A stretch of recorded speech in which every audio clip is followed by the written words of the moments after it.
how do we still improve? How do we feel like we're improving? How do we, just what can we do to adjust? Improving cardio, flexibility, improving your diet. You wonder why he's so good. Those are so important, and you don't need to leave your house to do that. It's all about technique. It's all about discipline. The whole point of jiu-jitsu is being able to adapt. All right, guys. So today's episode is I wanted to focus on the difference between jiu-jitsu nowadays versus what it was back in the day. I was talking to Daniel about this the other day, and I was just talking how it was different, and he's like, how so?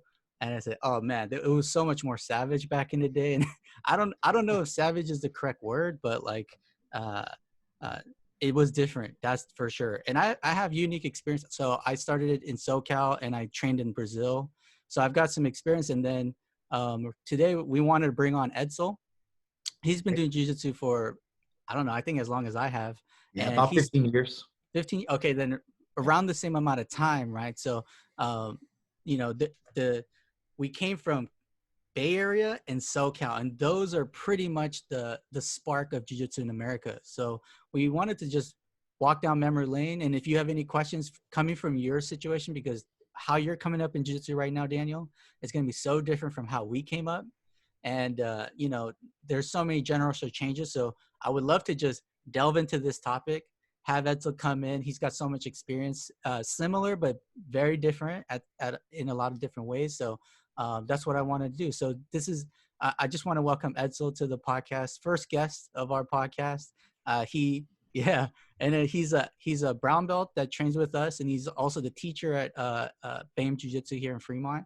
And one of the things I really appreciate about Edsel is that he brings on a truckload of experience when he steps on the mat. And when I'm talking about experience, I'm not talking about a particular type of experience.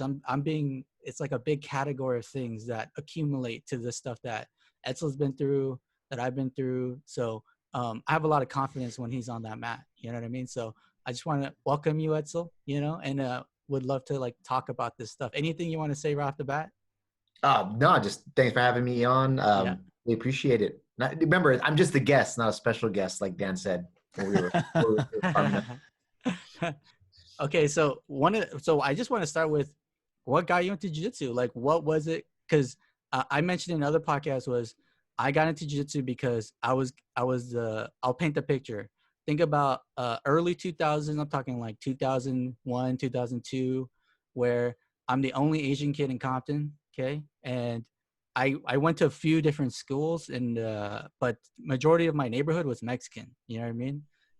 And I grew up with that kind of culture. I grew up with that kind of vibes, and I got in a lot of fights. You know what I mean? Anytime you're different in any place, expect some conflict. You know what I mean? And so I grew up fighting a lot. I don't like fighting. I mean, it's fun to think about it now, but at the time it was a situation where eventually I was like, you know what? I probably need to learn how to fight, because I'm not saying I'll beat everyone up. I definitely got beat up a lot. And so jiu-jitsu for me was about self-defense first, watching Gracie in the UFC. And I'm like, I want that. And then I wrestled in high school, and I was like, oh shit, grappling's real. And it was more of like a pragmatic answer to the situation I was in. Obviously, as years go on, things change, and what jiu-jitsu is for me changes. You know what I mean? And I talked to Daniel about that. So I wanted to ask you, what was that moment? What was your life like? What was that spark? You know what I mean? Just tell me that story. I'm curious. Yeah. So, I mean, for me, I'm a pretty small dude. I was probably the smallest kid throughout one of the smallest kids. I would say at least bottom three when it came to size, all through elementary school. Anyways, I started doing martial arts. I've been a lifelong martial artist. It's funny. I was just thinking about it not that long ago I've been doing martial arts longer than anything else in my life, besides maybe video games, right? That's truth. That's truth right there. Yeah. I started doing martial arts when I was 7 years old, doing karate and stuff like that. But for me, the turning point, I did a lot of different things. So, just kind of give you a little rundown. Like I did, Taekwondo, I did karate, I did Kajikembo, I did different types of Kung Fus. I wrestled in high school as well. Learned Muay Thai and boxing from friends in garages and stuff like that. And then at the time I was, it was about 2005, 2004. I was training Kajikembo with a group of guys in Newark, California. And we all decided we were going to watch the UFC together. And it was Chuck Liddell versus Jeremy Horn. And I remember it very clearly. It's like to me, it's like a weird epiphany that I had. And, we had heard, I'd watched the older UFCs. We'd all seen Royce Gracie. We've all seen, all these different, even like Gracie in action or Jiu-Jitsu in action. I forgot what those old videos were. Damn, yeah. But we used to watch those things and all these other weird pay-per-views, like, full contact Muay Thai fights and stuff like that. But it was almost like that was one thing. And I'm something different. You know what I mean? I don't know why, but I felt like those two worlds were separate. And then, so I'm watching Chuck Liddell versus Jeremy Horn with all these Kajikembo guys around me. I remember sitting right on the couch and I'm watching the fight. And I could hear all of the quarterback couches or the couch quarterbacks, whatever they call it, right? You know what I mean? Like, I know what you're talking about. Everyone's going, oh, he should be doing this. Oh, he should be doing that. Oh, I would have done this. And we all do it, right? We still do it even to this day. But something clicked in me where I'm watching it and I'm kind of going, man, these guys on the TV are paid professional fighters. The guys around me are what I would consider, black belt or expert martial artists. I'm going, when there's a disconnect. Either the guys on TV are just, paid brawlers and they don't really know what high quality fighting is, or the guys that I'm with are missing something. They're missing an element of what a real fight is. And so, at that moment, I just said, well, I guess I have to fight. I have to know. I've been doing martial arts since I was 7 years old. And at the time I was like mid-20s. I'm like, I guess I just have to go find a place. And oddly enough, that place was over at One World. I had signed up for One World, I think about 3 to 6 months after they opened up under Mike Prudencio. I mean, One World has a huge jiu-jitsu, they're a big jiu-jitsu team now under Guerrilla Jiu-Jitsu. And I started over there. And so I think I want to say I had my first fight when it was either 2005, 2006, like maybe 6 months of training. You know what I mean? Okay. So you would say you started around like 2000, you said 2005, possibly like around that? Yeah, 2005 for sure. It's so funny because that's like around when I started. I think I started like 2004 or something like that because you said you were in your 20s. I was in high school because then, I got in trouble. I got in mad trouble because the fights and stuff. So like, I just grew up hating bullies, you know what I mean? And then, so I wrestled and I was like, oh shit, I could beat people up with double leg. And then like, I didn't know what knee on belly or mount was. I just knew like, oh, if I'm on top, I'm good. And if I'm on bottom, not good. But the main thing was I didn't want to be on my feet, you know what I mean? And then, so it naturally was like, you go to high school parties and then like, someone would dust off this VHS or whatever, and probably not that many years old, but it was like hidden, you know what I mean? And they would play. And you're right. It's so funny because I remember the first fight that I watched was like, I need that jiu-jitsu, you know what I mean? But I don't remember the first MMA fight. I remember it was Royce Gracie and all this other shit. But my first fight, it's so funny because I wrote down a note. It's like, what do you remember your first fight? And I was like, the first fight that got me interested in jiu-jitsu was Fedor versus Fujita in Pride. I think we talked about it before. Daniel, are you familiar with that fight? Vaguely, yeah. Yeah, like it's, first of all, I'm seeing grimy ass VHS UFC. It's all dark and dingy. I'm like, what basement is this at? And then I go to Pride and like it's well lit, mats are white. They had these blue gloves and I was like, yo, this looks like a real thing. And then Fedor in that fight obviously gets like dropped, wobbly. And then Fujita's going in, big ass Asian dude. And then Fedor just whoop, whoop, takes it back, rear naked choke, puts the hooks in, they fall back, finish the fight. I'm like, what is that? Because I was sort of prepared to understand what's going on. Go to the ground. I get that. But I was like, what is that move where the dude was like saying uncle, essentially? And I was like, rear naked choke? What's a rear naked choke? And then I grew up in an area where like it's right next to Torrance. And so like Gracie Academy was right there, the origin of it all. And obviously because of that, there's a lot of schools around it. Not a lot, but there were schools available for me to like check out. And that's when I first started doing jiu-jitsu. That shit crazy.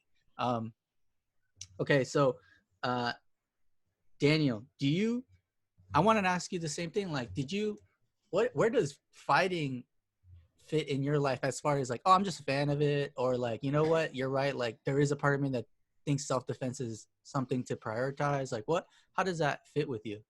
Yeah, I mean, it's definitely something that wasn't nearly as present in my life as it was yours. Yeah. You know, I didn't go to school worrying about whether or not I was gonna, you know, get into a fight.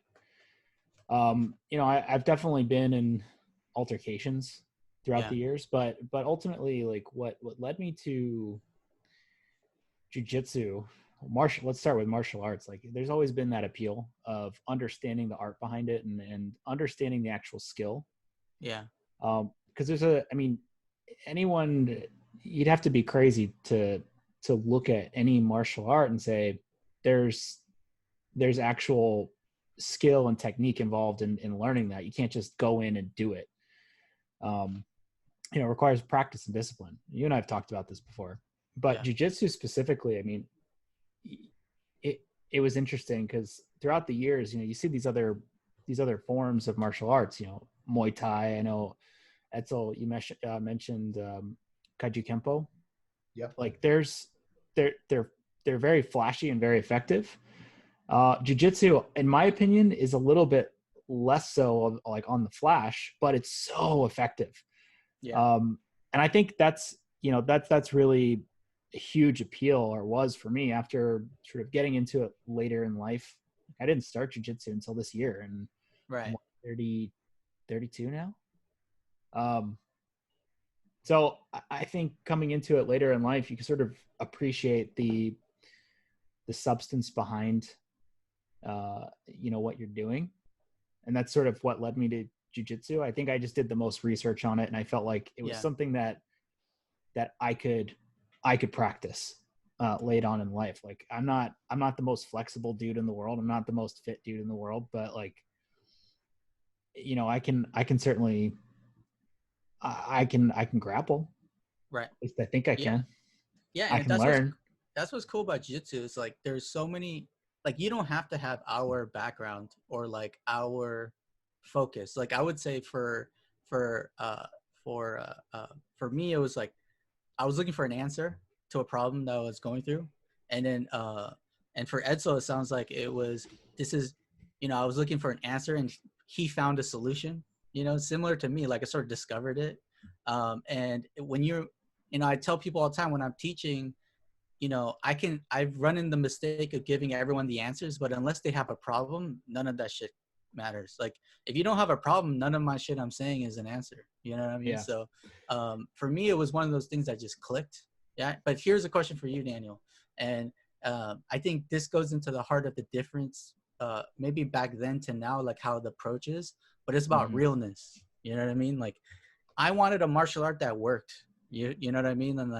And you know, part of the thing that attracted me to the jiu-jitsu, and we're about to go into it, but like I saw how real it was, because when I was training a Brazilian dude from Rio, and that you talking about dudes that grow up in tough environment. Like there's a lot of tough places, you know what I mean? But Rio de Janeiro, you from the hood, or like you got homies in the hood, like it's real, you know?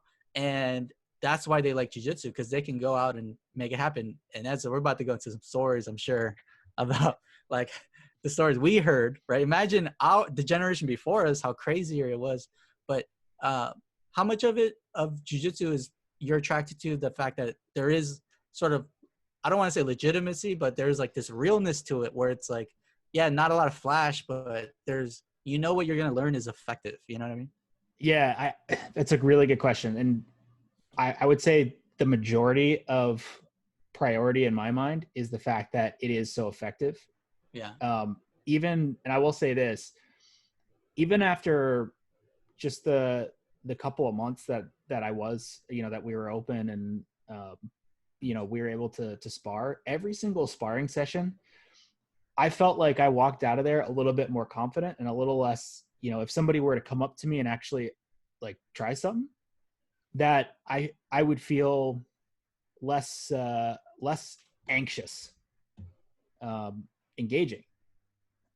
So that to me was invaluable.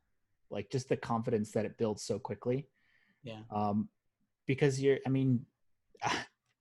is funny. The first time that I actually showed up, I was sparring with Edsel that night. And this motherfucker put me in a goddamn deep blood choke. My first sparring session. And I'll never forget that feeling. I was like, oh man, I can't believe I'm about to spar with a brown belt on my first day. Like, I hope this goes okay. And I ended up like, I was going maximum effort, like full strength. Yeah. And Edsel comes along just like it was nothing. Just comes over and just puts me in a deep blood choke with my gi. And I'm just like, oh my God, I got to learn how to do this. Dude, I got to stick with this. Dude, this is, you hit the nail on the head on what's been, I would say things change over time, but there's certain things that remain, and it's realness. And the way that we show realness in that's why people with like interest in jiu-jitsu all have that component in their head. Like, I want something that's real. I mean, like, I want something that's relevant. You know what I mean? Like, I can do all these martial arts, but why did they attract to jiu-jitsu over a lot of other ones? Because there's a bit of practicality in their brain. And part of that is to sort of show them that, yeah, you made a right decision. And one of the things we do is like, one of the things I learned early was show them what they're testing out. You know what I mean? Like, if you're test driving a car, but you can never test drive it, like what is that? You know? So I would say what's remained was the realness of skill, right? And then so there's a difference. Like, you can achieve a level where, Edsel could be playing around with you while you're deathmatch, and he's like, it's chill. And then there are people out there that do that to Edsel. Reverse, and that happens to me. It happened. That's what's crazy about it. So that's what's real. Now, this is where I go into our history now, which is, realness was a component. Like we could say you're shown the effectiveness of jiu-jitsu on the mat through technical application, right? Good attitude, all that stuff. That's remained. But what happened in the past, and the reality is something that I want to tell everyone is, you might be, just because it was in the past and most of it has sort of died off by now, there are definitely schools that are existing today that are still like rough, but I would say the way that we showed effectiveness in the past was challenging someone. It wasn't, oh, it's 5 minutes spar session. Oh, Edsel's my partner now, I'm gonna do 5 minutes with him and then find the next guy. That's not what I'm talking about. I'm talking about like a dude comes in like a Hapkido, a black belt from in the same neighborhood, and your gym just opened up, and he walks into the door. I'm like, what are you guys doing? Like, there's a martial arts gym already in this town. And then they're like, well, if you can beat us, like we'll leave. If you can't, then good luck to you. And this was the perspective back then. It was a totally different perspective. You know what I mean? Like, imagine going to the hood and just staring at someone for really a little too long, and then you're gonna expect some problems. This was jiu-jitsu back in the day. Like, everyone was looking for problems because everyone wanted to show that jiu-jitsu was effective. And how do you do that? Well, if you think about the people that started this stuff, Brazilians, they don't play. They don't baby you in general. You know what I mean? Especially dudes from Rio that were savage enough to go across to the US to, really push this thing, the Machados, the Gracies, the stuff like that. And so I felt that firsthand, like, me coming up, what my instructor would do someone like that comes in and be like, you don't give him the black belt right away. Like, if, my blue belts can fuck you up. That was the perspective. So at the time, like, I actually was his guy, because then I was the youngest guy in the class. I was the smallest guy in the class, because I started when I was like 14, right? And 14, 13, I don't even know. I was young. I was like not even in high school at the time. And he would put me against grown ass dudes, and I would focus on the jiu-jitsu. And then like, I remember looking up at my coach, like, for real, you're going to make me fight this dude? And then he was like, don't worry, just do it. And then I would do jiu-jitsu, and then I would look, and I'll be on mounting on him, right? I'll be mounted. And you mentioned it's the Gracie, Gracie challenge videos. Yeah. And we'll talk about that. But it was like, I remember my hands being open like this, because, in the Gracie video, it's like, we don't want to strike them. We want to show them jiu-jitsu. So I was like, my coach didn't even show me that. And I was like palm striking him. The dude would close up and he would try to turn away and he'd give me his back. And I remember looking up at my coach and be like, damn, this shit works. And then I go in for the kill, right? Go for the rear naked choke. And so, and what would happen is the guy couldn't believe it. He wasn't sold right away. He's like, oh, you got lucky. Let me try it again. And then you start to realize that, when you're the guy on the other end that just beat his ass, and and I was being friendly, I was actually in control the entire time. And I go into, what kind of ego does this guy have that he thinks he can just, like, look what just happened. Okay, let's do it again. And what it did was showed me that how your ego can grow in an environment where it's not really tested. You know what I'm saying? Like, just like I was saying before, Edsel and I, even to this day, we know we can list you 50 dudes probably just off the top of their heads that can run circles around us, if we ever sparred with them. It's like laughable. Way more than 50. Way more. Yeah, we wouldn't have the gall to like just walk into an academy by ourselves and be like, hey, what are you guys doing in my town? You know what I mean? Like, jiu-jitsu doesn't teach that. It teaches us a skill, but you know enough to know what you know, but you know also enough to know you don't really know shit, and there's like this like unlimited like warp into this like ethereal place where there's just so much good technique and like fight IQ, And It's so almost as like a balance of like humbleness and confidence. Oh my God. Right? It's so hard to explain. And you're so right, because it's like, I know what I'm capable of, but I don't know what you're capable of, because I've been proven wrong so many times. So there's this really weird, like, there's this ego check, but at the same time, this insane amount of confidence that you develop through jiu-jitsu that I needed when I was a kid. Edsel, like, you were attracted to jiu-jitsu because like, I need to prepare for this thing I want to do. And so like, jiu-jitsu was the way. I mean, yeah, I mean, if I think about it, like growing up from when I was 7 till I'm 24, so well over a decade of doing different martial arts, the fact of thinking to myself, like, did everything I just do was a waste of my time? Was it like you were talking about the realness, like, was everything I was doing not real? And then you have to say, well, the only way that I will know is if you put yourself out in the fire. You know what I mean? Like I was like, I have to have at least, I have to fight once. I have to know. Right. You know what I mean? Like it doesn't matter. It's just one of those things. So, but the idea of how jiu-jitsu not only, like you said, like diminishes the ego, but then also builds up the ego. It's like a weird fine line. But what we all realize is that I think that's the reason why we want to train with each other so much, because it allows us, my girlfriend always makes this joke where she's like, I wish that girls had a spreadsheet that every guy they see, they could see who can beat up who. Because like guys always have this like bullshit, like, oh, I would have done this. Oh, fuck that dude. I'll kick their ass, whatever. But she's like, well, can you really? Like, can you? You know what I mean? And so she's like, I wish I had that.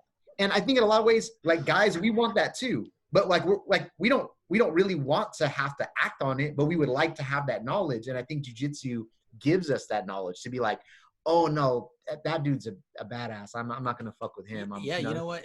You're spot on, because that's what I developed too. I didn't have that before. I didn't know where I stood. You know what I mean? And the reality is everyone should know that there's someone bigger, better, stronger than you at any point in time. And that bigger doesn't mean that physically bigger. They're just like, there are people with this energy that they carry. And unless you've been exposed to those types of folks, you would never recognize it. You know what I'm saying? Like one of my best, like group of homies, like one of the homies in there, he's brilliant. He was getting his PhD in mathematics at like Columbia or something, and he gave it all up to join the special ops teams and stuff like that. So he went through all that education, was always a physical beast, and then he just went into spec ops training. And so the type of energy that he has and the type of energy he's surrounding himself with, it's so you wouldn't be able to pick up on it unless you had some type of combat experience or something like that. I don't even realize it, but on a day-to-day situation, like, it's like, it's interesting. It is interesting. We should have an episode about just ego and what it means and stuff like that. That's really cool. Now, when it comes to your experience, so like, did you have, my story about how people would come in and then like there's this bravado almost. Yeah. And like sort of like you came into my house, time to like show you what's up, you know? Did you have those experiences at all? Did you have, I call them like gym challenges or something like that? Did you have any? Yeah, we had a lot of weird stuff. I mean, I think both kind of like we were talking about with the fact that jiu-jitsu kind of exploded inside of in you know the Southern California and then in the Bay Area. Yeah. And then oddly enough, in the Bay Area, we also had a huge, gigantic amount of specifically like Kajikembo and other type of like traditional martial arts that were really big in the Bay. Yeah. And so there was a lot of, I guess, testing of whether or not, you know, this, you know, pajama ground fighting was legit or not. Even though it was already proven. I mean, the UFC already proved that. But again, you know, you had people like myself who had been training for over a decade in what a mystical art that, you know, that they saw all the movies that it supposedly was supposed to work. And so we would get a lot of guys, like you were saying, like we would get like, you know, some random karate guy or Kajikembo guy that would walk in, and, you know, you always saw them because they would always kind of like show up after class started. It's like the people who are legit seem to show up before class starts. Like they want to show up. They want to like ask the questions. They want to get those things out of the way. The guys that tend to show up like middle of the class, like we're all warming up and you just see these, like one guy show up and he just sits down and just looks really intently at what everybody is doing. And you're like, okay, cool. Like hopefully maybe he'll come join the class. And then eventually start seeing a pattern. What these guys are doing is they're trying to evaluate the quality, right? It's like they're looking at like a dog show to see if they can identify which better breed is better. You know, it's like, you know, I don't know what they're evaluating, but, you know, unless you come on the mat, you can't tell. And I think that's really what it was that these guys, they wanted to test us, or they wanted to try us, put us on trial, but they didn't really want to step on the mat. And then of course, a few of them luckily would, and, you know, and, you know, no offense to Daniel, but, you know, sometimes you got to choke them, and, you know, but that's exactly it. You know, I remember another thing that makes it very different from, I guess, back then to now is the way that you treated new people, right? It was like, you know, it was a type of hazing before. And I mean, it still kind of is, like, you know, Daniel, like I still choked you. I wasn't like, oh, hey, you know, the little baby gloves, I have to be really nice to Daniel. There's a, you know, I always say there's no real polite way of choking somebody, right? But because you still have to choke them. Yeah. But back then it was different. It was like you wanted to introduce somebody to the realness and the physicality and the I guess you would say, like, basically the violence of what jiu-jitsu is without actually hurting them. You know, like I remember how Gracie would say stuff like, oh yeah, you know, make sure that he doesn't want to come back. And you're like, wait a minute, like this guy owns a gym. Why would he say, make sure that the guy doesn't want to come back? And then he would say the reason why is because if he doesn't get through one day of you beating him up, then he was never going to make it anyway. Dude, you hit the nail on the head as far as the perspective, right? And then, like, just give you context, like Ralph Gracie is legend, Bay Area legend, you know what I mean? But he was also famous for being really tough, you know what I mean? Still tough. I trained at Ralph Gracie Berkeley when I was in college, and I saw how tough those guys were. There's no joke, you know? And I got to say, like, the toughness and the roughness of back then is, like, it's less prevalent now. But like I said, depending on the gym you walk into, like, it might be different. Like, it might be OG or it might be really new school, you know? But so we're just talking about timeline in general, but there's always these exceptions, right? But yeah, you nailed it on the head. Like, you know, the perspective of my coach was like, he was a business owner and he wanted to grow his gym. And so it wasn't as rough, but, dude, if someone came in and had any type of like, let me check this out, or like they were like judging the quality of the gym, or like they're judging like what this was or whatever, he would do this like little look at me, like just, I call it the green light. Like he never talked to me about it or anything. He was just like, you know what to do. Fuck it. You know what I mean? And then, he would be super nice and let them in and train. But we all knew he was the guy walking in could either be a crazy person or had some other martial arts experience and wanted to challenge someone. But, you know, you never know, you know? And so like, I've had those situations too. And, you know, coming from the SoCal area, we had another famous, you know, we had Hicks and Gracie have a gym in like Santa Monica area or something, like Crone owns it now. And I trained there a few times. And Hickson, there was and I had some students that were former Hickson students train with us at our academy. And I got firsthand knowledge that, like, you know, back in the day, Hickson didn't want you to join unless you were really, really tough. Like, he was like, if I'm going to teach you, you're going to represent me. If you're going to represent me, you guys be as tough as I am. And at the time, Hickson was fighting in Pride.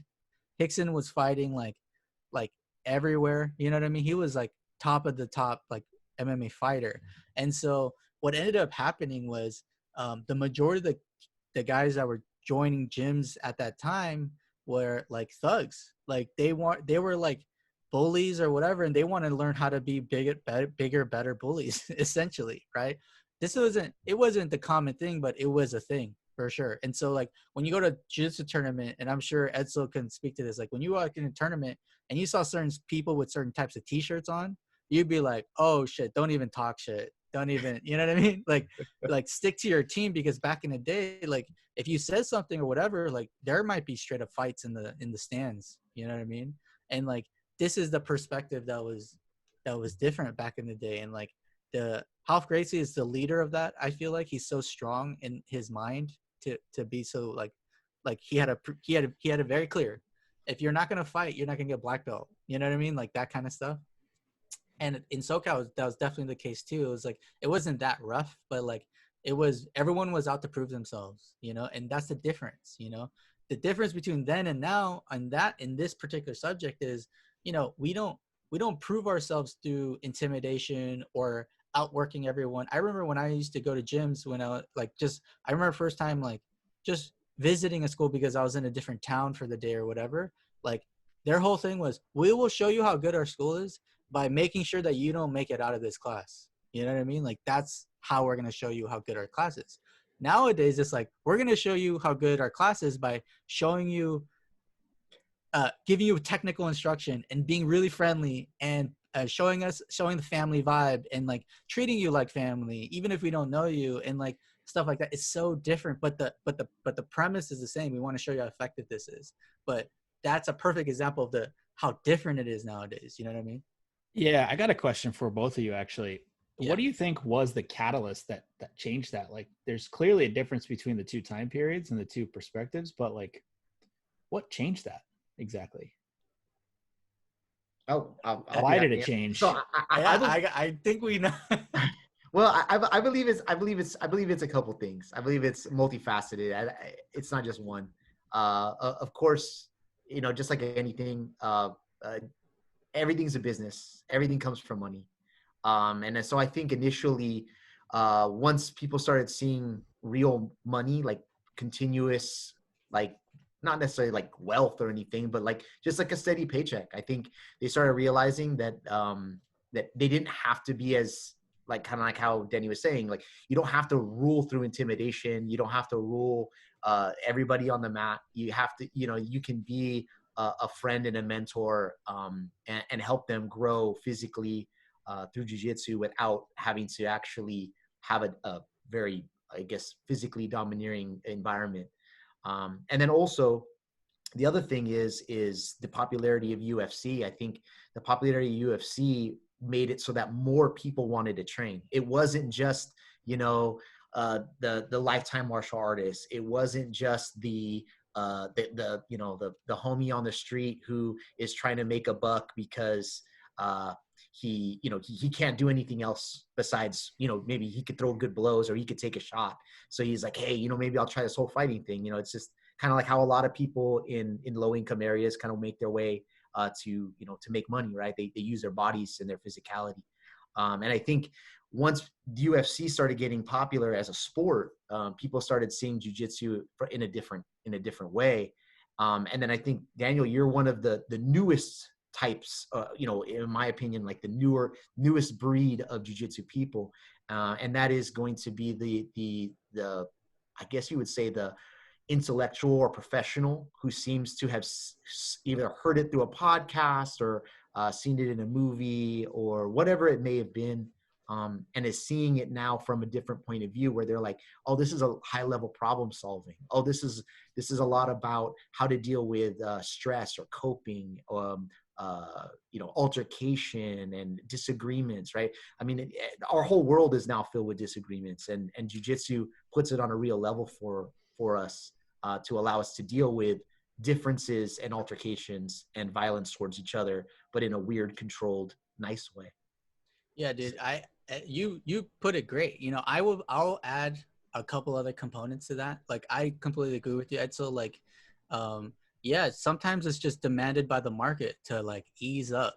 You know what I mean? And yeah, there are different types of people that, as the martial art trying to grow, they're trying to attract different types of people. And so it makes sense that as the community grows, as more instructors are out there, as they have their own way of doing things, and as a whole, at a macro level, there's a pattern where it's becoming more about the art and less about the pride. You know what I'm saying? Like, less about the ego. And so I think that the biggest difference for me is it's just a generational thing. And Edsel mentioned the breed, like there's a different breed of people nowadays. And like the new students come in there are expecting different things. They have a different image of jiu-jitsu.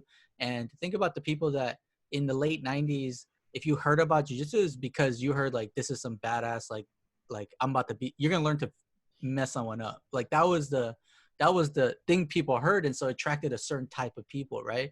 And it doesn't, and it's exacerbated by Brazilians who are really tough dudes. Like, I lived in Brazil, and like,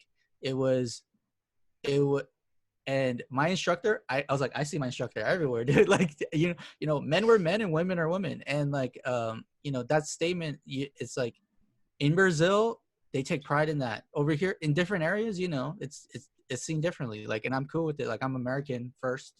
So what I do is I sit back and like, look at what the way the waves are moving, and I adapt to it. Right. And the main thing was, back in the day, it was just, in Brazil, if you're a savage dude, there's only one way to solve problems. You know what I'm saying? And that'll make sense. But when they're over here, we have lawsuits, we have, shit like that. Like back in the day, early 2000s, like it wasn't as prevalent, but like there was a need for this to not continue. And like, like I said, certain schools, it will continue forever. Like, you know what I mean? But what I'm saying is that there are students that came up as Americans learning this in this environment. Me in particular, like I can speak for myself that I was one of those guys who were like, I like this. And it's like, but I don't agree with that. I don't agree with why you're doing it that way. Like, do you have to do it that way? Like, why are you know what I mean? I came up questioning everything. And like, this is why I'm fortunate enough to teach in a way where I want to now, because I have my own school, right? And I will never, ever have someone off the street walk into the gym saying they want to just try. And then if I get any inkling that this guy's a little bit crazy or looking to hurt someone, I will never put one of my students up against him. I won't even let them spar. I was like, you and me, let's go. You know what I mean? Like, I'm in a position where like I can do that. But I really like the direction that the jiu-jitsu community and everything's like approaching jiu-jitsu nowadays, being more technical, being more philosophical, being more precise in how they instruct. Like, think about this. Would we all agree that there's more fluent English speakers teaching jiu-jitsu now than 10 years ago? Oh, like 100%. 100%. Yeah. And so that, yeah, I mean, like I can say that. and because, there's stories back in the day about holding back technique. Like, we can get into that. But, I point to Keenan Cornelius as a guy who's like super, like, he looks at it in different ways and he explains it in a very technical way. Like Ryan Hall does the same way. And, I learned more through that approach, just watching one DVD or whatever. I'm like, okay, I like this more than, okay, guys, step 1, 2, 3. Okay, you're going to do like 50 of these and we're just going to spar. You know what I mean? And I'm not saying there's anything wrong with it. Some people love that. I don't. And so that's the major change. Like, I can say like what Edsel and I are doing as people who teach, who love to teach, we teach in a very different way than the way I know I was taught. Being taught directly from a guy from Brazil. Like it was very different. And so, and I like that. And I think it's people like us, like our generation, looking back on how crazy it was to now, we're a little bit better equipped at knowing what worked and what didn't, and then moving that forward, versus a generation before us, they were like, this is how it's done and this is how I'm going to do it. Whereas Edsel and I think we're better at like, I like this, I didn't like this, this is the reasons why, and this is what we're going to do. Also, if you have any ideas that are better than mine, go for it. No ego. Let's go. You know? So I think those are the main differences in how it was really a generational thing. It took like 8, 9, 10 years for things to change the way they are to today, you know? Right.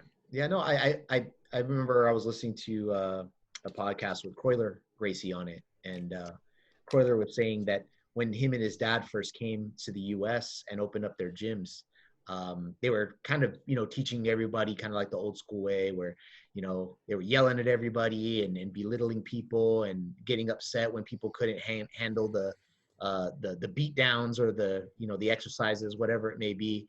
And then Croyler said that, I think for him, he said it stemmed from the mentality that almost all it's a systematic thing in Brazil, where even in the elementary schools, the teacher taught, and if the kids didn't keep up, the kids didn't keep up.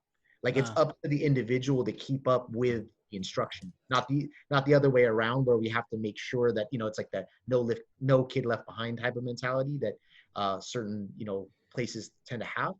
And I'm not saying there's one way or right way or wrong way. And then when Croyler said that when he first opened up his own school, he kind of was still doing that. And he started realizing that there was a better way of doing it. There was a different approach that would work better, not just specifically maybe for Americans. He said it was for Americans, for his American students, but maybe just in general, that it doesn't have to be that way. And I think that's like what Denney was talking about doing it the way that we feel is best.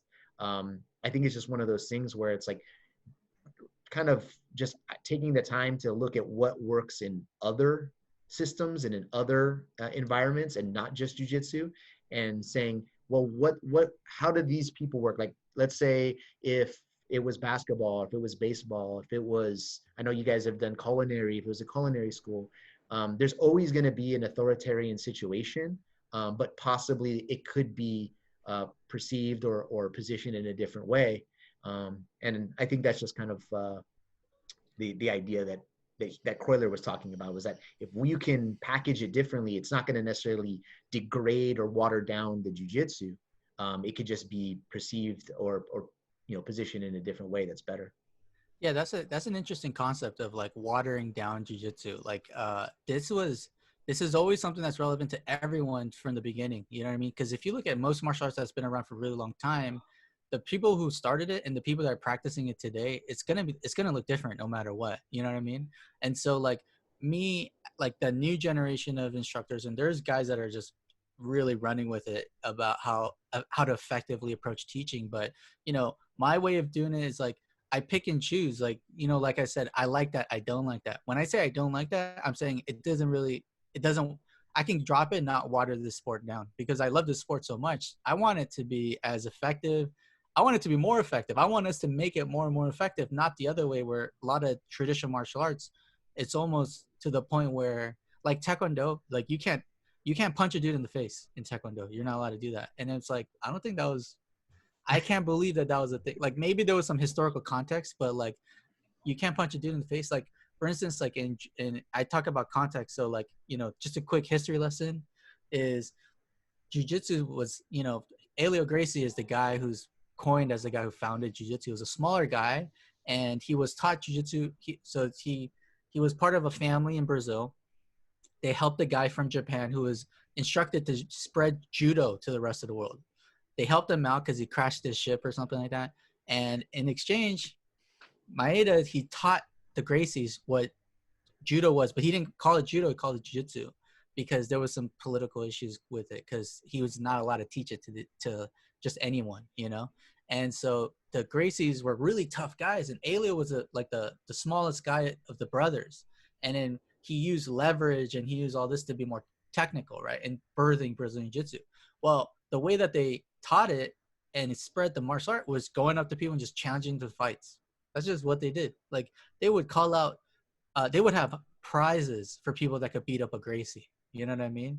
And like this sort of set the pace for something called Gracie challenges that continued way beyond A-Liv to his sons, to their sons' sons, to, you know, I'm sure there's some versions of it going on today, but, you know, when you think about the sport in this context of that, you know, this is how it started, where to go up and challenge someone, like it takes a certain type of series of emotions and personality types and stuff like that. So we're now maturing to the point where we're not doing that anymore. But like, but I will say, like, if someone says, you know, your martial art sucks, I'm going to be like, you're wrong. I mean, if you want to test it, we can. I just don't encourage it. You know what I mean? I mean, not nowadays, because it's like, it takes more restraint to not fight someone. And that's the reality, you know? Like, I come from a background where you stutter step me for some reason, and I'm going to, like, this is an invitation to go. But nowadays, dude, there's so much on the line, you just can't do that. So the trick is to figure out a way to not get into these conversations with the tools that you have. That is what martial artists are, and that's what martial art is to me, where it's like, you have a skill. Just because you have a big gun doesn't mean you should be popping the trigger. You know what I mean? So that's how I approach it. So, you know, I give that history lesson to sort of give you an idea of like why it was like that when we were coming up. You know what I mean? Yeah, for sure. Do you have any questions about like any other things about how it was or why or anything like that based on what you heard so far? Yeah. I guess the last sort of like nagging thought that I have is really, you know, do either of you guys are there like stories of very specific instances that you can recap for like any of these interesting challenge stories that you've had in your past that you'd be willing to sort of share with the listeners, like specific instances?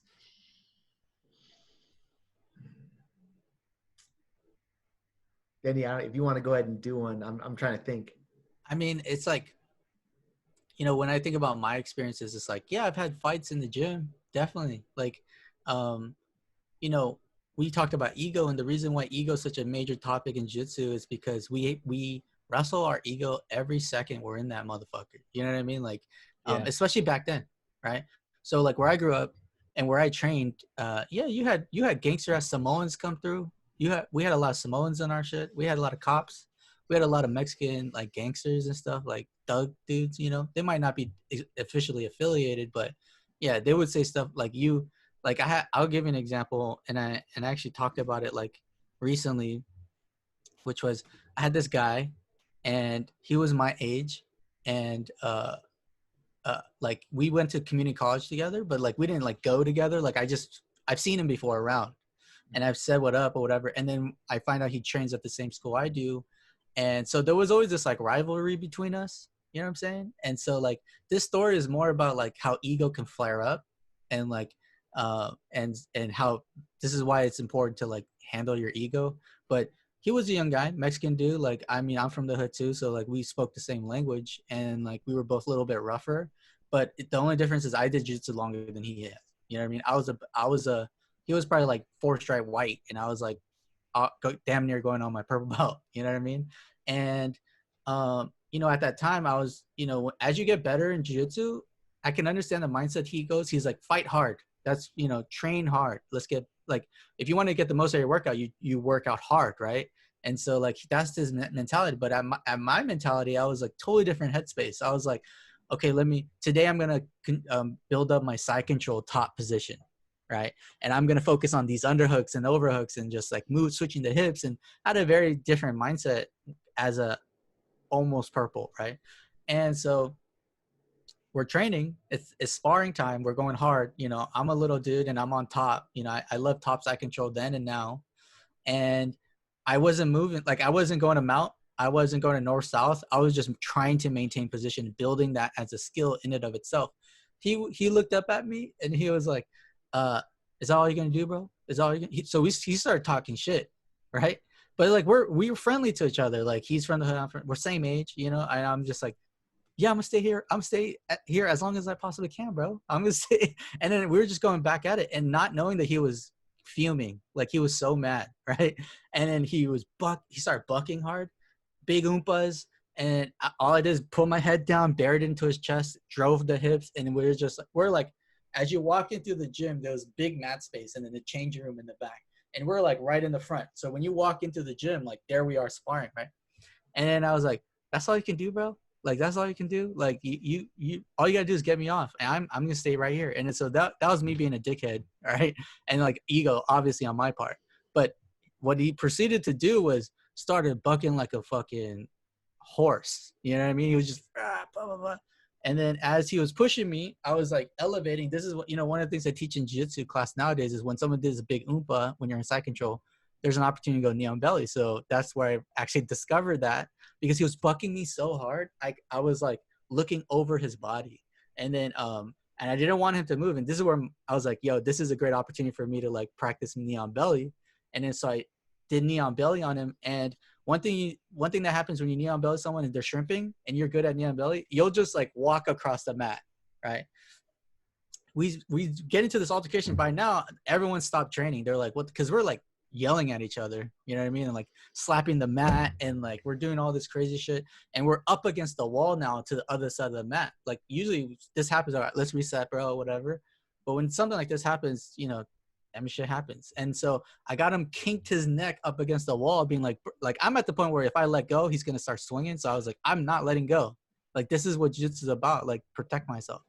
And then he starts swinging from the bottom, and I'm looking at him and I'm swinging back at him. You know what I mean? And then no one's pulling us off. I look back at my instructor, old school mentality. He was like frothing at the mouth. He was like, yeah, go. Who's going to win this one? Who's going to win? And then I was like, fuck this. And then he got up, and then I wrestled before I did jiu-jitsu. So I double legged him into the wall, and we blew through the wall into the changing room, which was like a closet. You know what I mean? And then, so there I am, it's like, we're not in that room, but like we're in that fucking wall. You know what I mean? And then I'm at this point, I'm like, okay, this is enough. My coach is going to pull me off, right? This is enough. And then he's like, nope. We started swinging. And then I grabbed his lapel. I threw him on the floor. We're on the floor, we're fucking kicking and shit. And then now the coach comes in and is like, all right, guys, chill out, whatever. Next partner, And then I fucking put a dent in his wall and everything. And, it was just like, he was like, what the fuck's your problem? And I was like, knee on belly, bro. Like, you can't do shit. And like, he was holding us apart, and I was like, I think about it, I'm like 14 from the hood. Like, I was like, you can't do shit, fool. Like, you know what I mean? Try again next time, dude. Like, my knee on belly is way better than yours. I was just talking so much shit. And he never showed back up. Like, I came back the next day hoping we can get round 2 in. Cause the mentality was like, this shit works. Like, I want to keep doing this. I was stoked about it. He wasn't with it. Like, his ego got in the way. He couldn't, maybe he was embarrassed or something. I don't know. But like, that story I talk about because there was countless of those, honestly, like when I was coming up, because one thing to keep in mind is like, this could have been avoided. You know what I mean? Like, it doesn't have to happen, but I'm glad it happened low key, because I learned a lot from it, to learn to not do that shit. I learned about ego on both sides. I learned like how to assess certain scenarios and understand if there's something deeper behind certain things. I also learned, this was an environment where this was almost like encouraged, because my coach would ask me to like handle people, you know what I mean?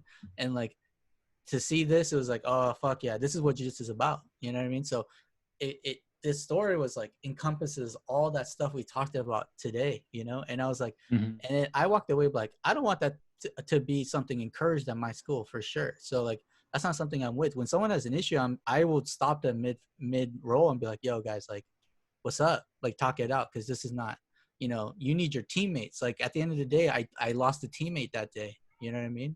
And so I was like, we can't do that, because one altercation but losing your teammate, bro, like, that's like a serious L, you know what I mean? Like, you can't have shit like that. So yeah. So that's a specific example, you know what I mean? But like, it worked out. It didn't work out. I mean, I noticed that he's like a brown belt nowadays. I'm a black, like whatever. Like, I stuck it out. He didn't, that's the only difference. So at least he's still training. I like that. But it didn't have to come to that. You know what I mean? Like, who knows, if we didn't get into that situation, he might be a black belt today. So like, think about that, guys. Like, if you're the one instigating fights and shit, like, you don't know the ramifications, you know what I mean, until like way later. So I don't know. I love talking about it, to just talk about, say like, hey, don't do it, Yeah.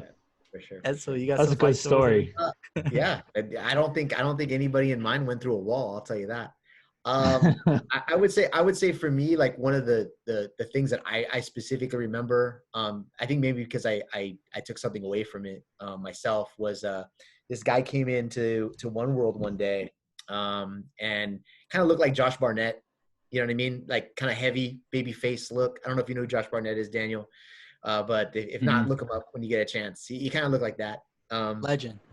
Yeah, legendary dude. But this guy wasn't a legendary dude. I don't know if he was a wrestler or just like just a big, heavy, strong dude. Back then, I was like 160 pounds, 150 something pounds. I was a lot smaller than I am now.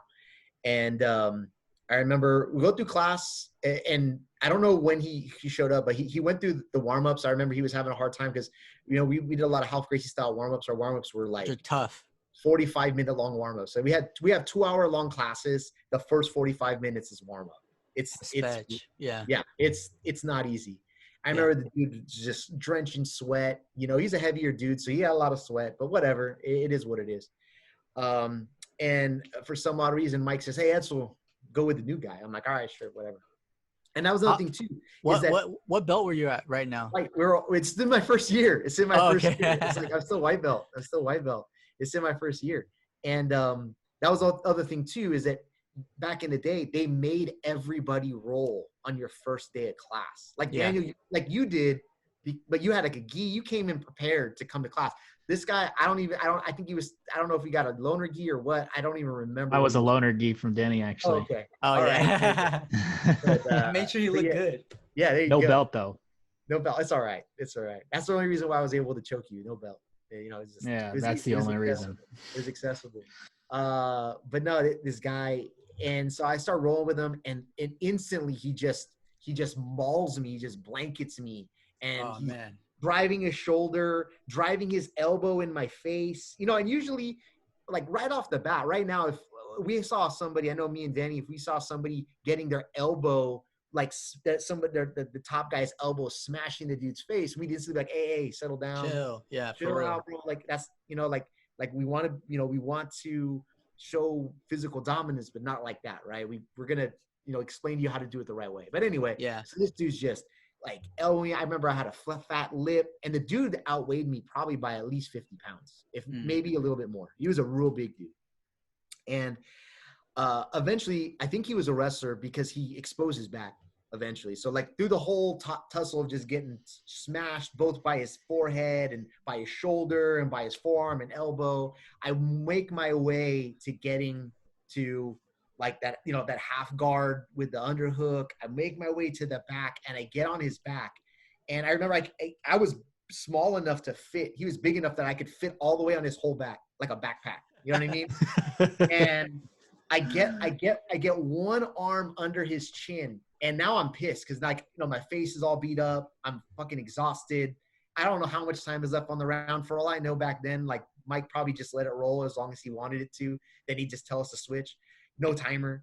But I'm sitting there, and I have I think I have my forearm underneath his chin, and I'm fucking choking. I'm going, and I don't know how much I must have been trying to, like, choke this dude. But Mike literally gets all the way to me, puts his hand on my shoulder, and says, "Edsel." And I look up at him. He goes, "You're gonna break his neck." And I go, "Oh shit." I'm like, "Are you cool, man?" And the guy is, like, sitting there, like, neck all cranked up, and I was just wrenching on his neck. You know what I mean? And I was like, "You didn't stop him when he was smashing my fucking face in." But I guess that's, just pain versus paralysis. But it's cosmetic, It's cosmetic, exactly. So, I mean, yeah, like, it's just, and that's how heated it would get. You know what I mean? Because they would back in the day, they would just let so much happen. Nowadays, we kind of stop it way before it escalates to that level. You know I say that's learned through experience. I mean, like, if you grew up in an environment where that never happened, you won't be able to catch it as soon, right? So like again, that like I love that story because you know mine came to full on blows, like going through a wall and shit. But like there were countless times where it was a little too rough, and you gotta grit your teeth and fucking go through it, you know. And like I'm not saying that doesn't exist now, like it for sure exists, but like any good coach would see it would they would have stopped it at the point where the elbow is being dug in, you know what I mean? Like exactly. I mean I would want to stop it then, but you know this is where as an instructor and a guy who's been through it and I see the benefits of going through a tough time through jiu-jitsu, it's like, you know, there are benefits to not holding someone's hand, right? And then we could all agree to that. So like I go back and forth. I'm like, if someone wants to test themselves and going through a tough role, and I'm not talking about tough, I'm talking about rough, I'd be like, that's a good lesson. Maybe they're just trying to test this shit out. But like my coach, Milton, he always says, if you want to test yourself, fucking compete. You know what I mean? And so like, that's something I say all the time. Like if they want to make it happen, and I know that they both want to do it, like these two guys are just rivals or whatever, and they want to go, I'll wait for them to finish. And at the end, I'll talk to them and be like, look, if you want to really see what you're made of, then do it on competition because the other guy's ready for it. But if you're going to do that to someone that's not ready for it, that's not fair. That's not what we're here for. You know what I'm saying? Like jiu-jitsu isn't a bully club. It's like, it's the kids that were bullied that wants to not be bullied. That's the perspective that I have about jiu-jitsu. Jiu-jitsu is not meant to make a bully a bigger bully, which back in the day, that wasn't really the thing. They were just more like, it's effective. You want to learn it and you're willing to go through the shit, you'll learn it. Fuck it. It's a skill. But to me, there's a purpose. And like, I think that's a difference between how I felt my classes were. And, you know, maybe, you know, Edsel maybe like, you know, I know Mike's a great guy, but like there's other schools that, you know, back in the day, they were just like, you know, just, you don't like it. Like you can't keep up and whatever. But nowadays, like if I see someone struggling, I will give them modified technique. I will say, hey, let's stick with step one. You know, they're at step two, but let's just hone into step one. Like it's about making sure everyone walks away improving. And that's what I want. And I don't think that was really the case back in the day. And even today, there's a lot of schools that their top priorities isn't growth. It's more about just like, let's get through it. Let's train hard. And I was like, the purpose to me of training hard is to grow. And if you're not prioritizing growth, but you're prioritizing hard training, then like you're going to miss opportunities to grow. You know what I mean? Mm-hmm. Yeah, I think now I would definitely say that now Mike wouldn't let that slide. back then, you know, Mike was still a brown belt back then, you know, and running his own program. And so, you know, it was all new, you know, and everybody there was white belts. So you know, you had everybody, you just had the blind leading the blind, and, you know, there was nobody there with any control, any finesse, any real technique. It was just, go as hard as you can, and whoever comes out at the end is going to be stronger, you know? Thunderdome. Yeah. Like for Daniel, it's tough because it's like, I hear, you know, I was a white belt and I was being taught by a half Gracie brown belt at like during this time. There's so much context to what Edsel is saying. Like, you know, coming up, I heard stories of half Gracie and the way he treated his students, the way he held them to a certain standard, the way he tested them, the way he would like surprise them, and like how hard he was on his guys. Like there's just so much context. There's so many famous stories of him like running over Scotty from OTM, and then like making his putting gloves on BJ Penn and like fighting him in the gym, you know what I mean, before he moved to Brazil. Like there's just so many dope ass Bay Area stories. It's so funny. Like in SoCal, it's the same. Like our stories were dojo storms and Gracie challenges, because the majority of the Gracies were in Torrance, you know what I mean? And so like, Daniel, are you familiar with what Gracie challenges are or dojo storming is? I mean, outside of what we've been talking about, and what I've seen in a limited scope on like old school documentaries and stuff, you know, I'm sure there's a lot that I'm missing. Yeah, I mean, it was very common back in the day. Like you can go through a class, and like I know for me, we didn't necessarily have dojo storms, but we had individual people like coming and challenging us. But like, I mean, I would say maybe a few years before my time, it was common as fuck. Like I'm talking like Bruce Lee walking into like the karate dojo, and like everyone's got gis on, they're stopping, they're like, "What's up?" Like, "What's up?" Like, you know, it was like that back in the day. And you could actually find it on YouTube, like videos of like you can totally tell two different groups of people in a gym, and they're all making a circle, and they're like, all right, let that dude go, you know. And that one is Gracie challenge. Like if it's grainy footage, there's one guy in a gi and the mats are green, that's a Gracie challenge right there, meaning that they went to the Gracie Academy HQ in Torrance and they walked through the door and be like, okay guys, like this ain't real, let's test this shit. And if you think about it, Gracie challenges paved the way for the UFC, because Hoyer and Gracie, who was the main teacher there, he's the one who started UFC in the very early days before Dana White bought it. You know what I mean? So yeah, like this was a thing. I remember Rickson Gracie, and there was like this famous Japanese professional wrestler that, you know, back in the day, professional wrestling was people really punched each other and kicked each other. Yeah, there was some like choreography, but not like today's pro wrestling. Back in the day in Japan, even in today's Japan wrestling, it's like pretty serious. Like people break shit all the time, blood everywhere, all that. And so he challenged Rickson Gracie, and it was famous because he came to Rickson Gracie with like a camera crew, like a Japanese camera crew, this famous, respected, tough guy, right? And he challenged Rickson, is like, you know, your shit ain't real. Like, you know, shoot the box or shoot boxing or whatever in Japan. This is the real shit. Whatever your Brazilian shit is, that's not real. And it's like, all right. I was like, so they challenged each other, but the stipulation was they're gonna go into a room by themselves, and whoever walks out wins the challenge. That was and it sounds like out of a movie, and it's like real. Like, the press just stayed outside the room. They were not allowed in. Apparently, like there's footage of the inside, like a brother, Rickson's brother or something, recorded it on low. That's apparently there's a tape out there available. Like it's one of those rumors. You know what I mean? Like I'll have to go scouring the internet for it. Yeah, there's like rumors that there's out there, but apparently no one's ever seen it. But Rickson walks out like pristine, and then like the Japanese dude who's like a professional athlete like walks out, like crawls out the room like messed up. And it's like this was the mentality back then, bro. Like I can't imagine that happening today. You know what I'm saying? Like if you want to fight, they'll set up an MMA fight or something. But like that happened. That was very common back in the day. I'm talking like maybe that was like late 90s, I think. That's around then. It's crazy how much things have changed in such a short amount of time, though. I mean, think back like how most long-standing traditions are.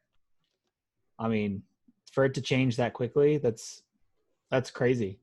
Like there's a whole side of jiu-jitsu that like if you're starting now like I am, you probably don't really know much about unless you bother to go and do the research and like actually look into it. So I was going to say, well, what's funny is that it mirrors the actual, like, let's say the actual combat sport of jiu-jitsu, right? Mm-hmm. Like the evolution of the mentality behind it, the evolution of how the business of jiu-jitsu is run. And then now the techniques that people are focusing on and what you would consider high level jiu-jitsu has changed, right? Even if you look at it from team to team, you know, you look at like old Gracie Humaita or Torrance Academy, like, you know, Helio based jiu-jitsu, you know, you're going to look at a lot of self-defense guys, a very different mentality versus like a Gracie Baja team, which is going to be more technical when it comes to competition based. And then you look at like the old school Carlson Gracie team, and the old school Carlson Gracie team is similar to the Renzo Gracie team, where a majority of all the people were MMA fighters, you know? So it's the evolution of how it's being taught, who's wanting to do it, and how it's being portrayed is very similar to how the art itself has evolved and changed. You bring up a good point. Like back in the day, a lot of people that wanted to do jiu-jitsu was a means to an end. Like they wanted to do MMA. Like jiu-jitsu was part of that. Like Edsel's perfect. Like that's what he was thinking, you know? Like for me, I was like, I want to fight better on the street. So like I did jiu-jitsu. It was like a means to an end. So like back in the day, like, you know, nowadays, if I walk into a gym, me personally, I want the coach to be really nice. Like I want him to be no ego. I want him to welcome me in. Like that's like A+. And I was like, I'll go back. But back in the day, dude, like when I walked in, I wanted my coach to be mean as fuck. Like I wanted him to be like thugging, you know what I mean? I wanted him to be like, I remember doing a technique and then like I was doing the moves because this is wrestling. Like, you know, we do fireman's carries. Like there are technical things to do in wrestling, and like go 1, 2, 3, careful about this. Don't step too far here, blah, blah. I was used to that. I go in jiu-jitsu, and then like the dude's like picking apart, like, oh, your elbows, like, it's too wide, bro. Like, put it near your rib. I'm like, okay, God. I was like, whoa, I'm impressed by that. But at the same time, like, he would slap the shit out of me, or like he would like kick me or nudge me with his foot. He's like, bro, why is your foot there? Like, why is your foot there? And he would like ridicule me. And I was like, I like that. Like, this is what I need. It's like, it was like something bigger. Yeah, it was like something quick bigger way to learn. Yeah, bigger on the line, you know. But I'm sure people are not going to appreciate that shit nowadays, because the mentality is different. You know, what people want from jiu-jitsu is the means to the end. You know what I mean? Like, progressing. Like, there is this. That's why I love jiu-jitsu now, because it wasn't about fighting after a certain point. Like, once I knew how to defend myself, that was like before I even got to blue belt. You know what I mean? Like, what I really fell in love with jiu-jitsu was that progression is this unlimited thing that in pursuit of growing this game of mine, I've become a better person. You know what I mean? And like, that's what I really love about jiu-jitsu nowadays. Like, I wanted to ask you, Daniel, like, think about how it was back then. Think about how it was today. Like, are you attracted to one or the other? Is there something about how it was back in the day that's attractive to you, or is it more like, damn, I'm glad that we're past that? Like, what's your take on all that? I'm kind of split, to be honest. Hey, you know, honestly, me too. There's a side of me that's definitely sort of screaming out and saying, you know, how are you going to measure yourself in terms of, you know, how you're progressing and you know, where you stand in the community in general. If you're not going to go out and just like show no fear and go out and make those challenges. But at the same time, it's like, well, my experience thus far has just been nothing but positive. Yeah. In feeling like there's a sense of community and family at the gym. And, you know, like you guys both know, there's a whole group conversation going on that we've just all been staying in touch, the whole group. Yeah. And I just, to be sort of adopted into that family after just like 2 months of training, it just feels, you know, there's a deeper satisfaction to that. But don't get me wrong, there is that ego screaming out, like, you know, go and test your shit against other, well, white belts at this point. Yeah, I mean, like, what's good about jiu-jitsu is like you get plenty of that, you know, and it's just like, you know, when it crosses that line, not a line, but like it crosses that outside of that sphere of like, oh, this is real now. Like, I might lose a tooth now. You know what I mean? Like those situations where like I can see why someone would want that. You know what I mean? It's tough though. You would have to find the right school, but like, I would say it's sort of dying, you know? And, you know, I had homies that like, you know, after each class, they would put gloves on, take the gi top off, and just fucking fight. You know what I mean? Like, they were just like, that was great technique. I still want to train. And he's like, all right, cool. Do you want to fight? He's like, we got gloves. He's like, yeah, let's do it. Fuck it.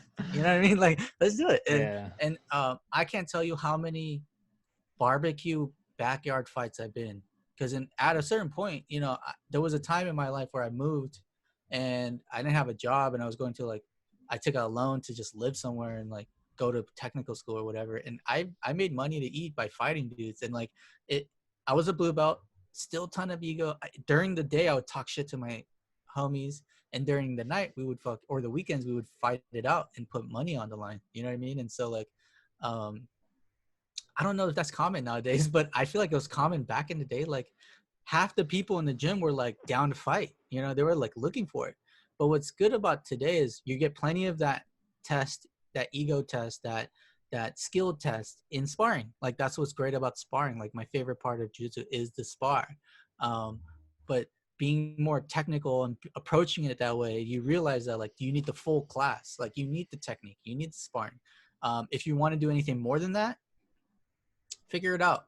Like, I don't want to see it, you know what I mean? But the real answer is competition. You know, there's more competition nowadays than ever before. Edsel, like, when we were blue belt, bro, like, there was a tournament like once every 3 months or something like that. Yeah. And I'm talking about in California, you know what I mean? Like, every weekend now. It's every weekend. Oh my God. Well, not right now, of course. Not right now, but normally. But even they have like professional events now and shit. Craig Jones and Vinny and stuff like that. It's like, man, yeah. It's like all the blue belt and purple belt super fights. Like, they got like professional blue belts now. It's like, whoa, wait a minute, that's cool. You know, there was none of that stuff. There was a U.S. Open. That's all we had up here. That's true. The U.S. Open, and then Sergio went and opened up Jiu Jitsu by the Bay, and that was it. We had like 2 tournaments in the Bay Area. Yeah. So yeah, it was like once a quarter. Well, you got some? yeah. Well, I was just gonna say this has been a super enlightening conversation for me.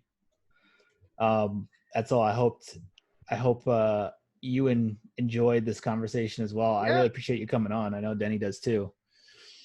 100%. Yeah. Like, any other last minute thoughts here before we close out? Yeah, I mean, just real quick, just to build a little bit on what Denney was talking about the difference between like skill building and testing. I actually got some insight from a CrossFit gym owner a couple years ago, where he talked about how there's 2 approaches to CrossFit, and one of them is every day you're testing yourself, and then they have other gyms that work on skill building and strength and conditioning, and they test themselves like ever so often, like periodically. It's not every day you're testing. And I think that's something where he was like, you know, a lot of people are used to the older CrossFit idea where every day you're testing yourself, every day you're comparing yourself against your peers or whoever you're timing yourself against, right? Everybody has their markers, and everybody would put their times or their reps or their weights up on the board or on the internet site, whatever it may be. And every day you're competing against your peers or your rival.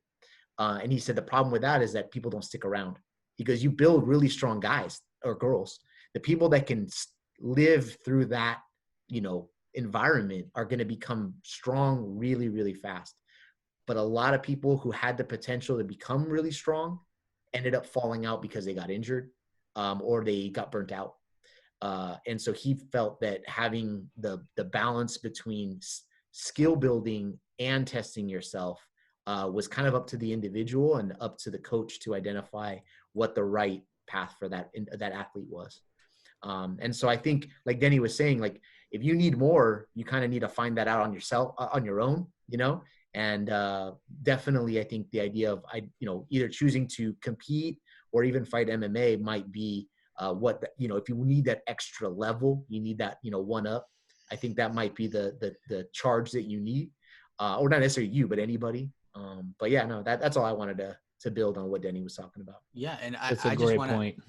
And I'll end it with like this idea that I have, which is like, it's so funny, that CrossFit thing, because then I actually when I was coming up in jiu-jitsu, like white to brown, I was in one academy, and like couldn't afford classes, and so like I was the guy like cleaning the toilet, being the front desk dude, like cleaning the mats, like signing people up, teaching classes, closing up the gym, stuff like that. Like I took on a lot of responsibilities, and in that situation, like I got close to my coach, and he was trying to like expand the program to like kickboxing, whatever. And the first class kickboxing was a lot of people, and then it slowly just started to fizzle out. And I asked him, like, what happened to that dude? Like, I don't see the instructor here anymore. And he was like, oh, he was training them too hard. Like, if you train too hard, like the best guys, the guys with the most potential just won't make it through it. So there's like, and so he was sort of quick to see that, but in jiu-jitsu it was like different. He saw that, he approached it more like a business in that situation, which and with a good mindset. But when it came to jiu-jitsu, it was like, this is how I was taught, so this is how it is. You know what I mean? So it was an interesting lesson, because me as a teacher, I ask other professors, like, if I know people that teach at university level, and I have people that went through like residency, and like there's hands-on training, classroom training, lab work, research, all this stuff. And I try to distill whatever lessons they have and like apply it to my jiu-jitsu class. And one of the things that I learned was, earlier I was talking about how like, if it's too hard, you're not going to make it. And I was like, that's amazing. And then, but what's interesting is like, depending on the college, like the professor of which college, like if it's like some social studies or something versus computer engineering or something like that, like electrical engineering, there's weeder classes in electrical engineering. But what's funny is like, he was like, this is how we're supposed to teach it. We're supposed to like, this is a really hard subject to get. So like we weed them out, make it really hard in the beginning. People left standing are going to finish it out. And I was like, okay, I get that. But like, don't we need more engineers in the world? Like, don't we need more lawyers in the world? Like, I mean, maybe not lawyers, but like respect lawyers. But just like there's a need for technical skills. You know what I'm saying? And not tough dudes or like strong-headed folks. We're talking about people that can like really think about things in a very creative and critical way. And like, why is there such thing as a weeder class? Like, why wouldn't it be better if like you sort of progress them through the thing and increasing difficulty as they get more bandwidth to understand what's going on versus weeding them out in the beginning? And I saw that in jiu-jitsu in the very beginning. It was like all about weeder classes. Like you said, how Gracie is like, if train him so hard, he doesn't want to come back tomorrow. And if he does come back tomorrow, we want that guy. Versus nowadays where it's like, let's accelerate their growth. And so more people do jiu-jitsu. At the end of the day, you know, it was really fun to talk about how it was in the back in the day and the differences it is today with you, Daniel, because, you know, you don't have that context. But what's good about all this is that I honestly believe that jiu-jitsu is in a better place now than it was back then, for sure. Like, there's more people doing it there. And that's because the way we teach and the way we like treat people are so different. And it's like, just because they don't have that spark of being amazing on the first day doesn't mean that they don't have that spark. You know what I'm saying? So like, at the end of the day, I really like the direction that we're going into with regarding like the culture of jiu-jitsu and the community of jiu-jitsu. And then like, I take pride in that. Like, I feel lucky that Edsel sort of agrees with how I want to do it, which is like focus on the student, because when I came up, it was focus on the coach. And it's like, this is why if you go through jiu-jitsu on Google, anybody that's listening, go write jiu-jitsu near me on Google, and you'll see a bunch of names, jiu-jitsu, something, jiu-jitsu, something, jiu-jitsu, Marcelo something, jiu-jitsu, you know, Guler means whatever, you know what I mean? Like Edward, you know what I mean?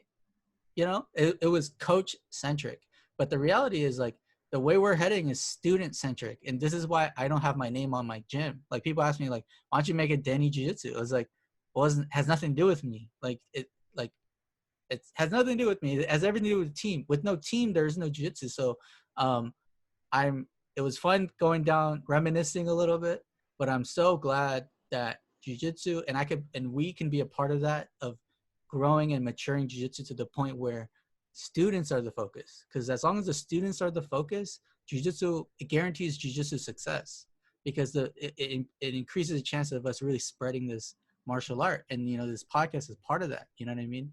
We don't make people do a test to listen to what we're talking about. You feel me? And so like, it just doesn't make sense. So yeah, I'm really excited about how it is today. And I'm just, you know, just being a part of that is really dope. You know what I mean? Amen to that. That's deep. Yeah. All right. Well, thank you both for sharing your evening with me. I know we've sort of gone into dinner time here. So well, see, you were smart. I didn't do that. Yo, what's on the wait, you ate already, Edsel? Yeah, I just ate a sandwich real quick before. Okay. I was like, this is gonna run into like 8 o'clock. I was like, I'm gonna eat before. What was on the menu? What you eat? Oh, dude, I just ate a turkey and salami sandwich, bro. Daniel, what's on the menu, dude? Well, I was gonna do a rack of baby back ribs, but it's too late to start them now. Ooh. How are you gonna pivot? Probably some leftover Thai food that I ordered. Leftover Thai food. Okay. We'll see. I'm gonna try. You know, last time you talked about kimchi fried rice, I'm gonna try that today. Oh man, I don't think I've ever made kimchi fried rice. Like my parents Korean. I've eaten a lot of that shit, but I've never. I'll have to get my wife to send you the recipe that she came up with. It is fucking bomb. So good. Fire. Yeah. All right, guys. Thank you very much. We'll talk soon. Thank you, guys. Appreciate it. Hey, guys. Hope you enjoyed this episode. If you have any subject requests or just want to chat, feel free to reach out to Denney or I via DM through the Instagram handle @FromTheDojo Podcast, or via email at daniel@FromTheDojo.com, or Denney, that's DENNEY @FromTheDojo.com. Looking forward to hearing from you.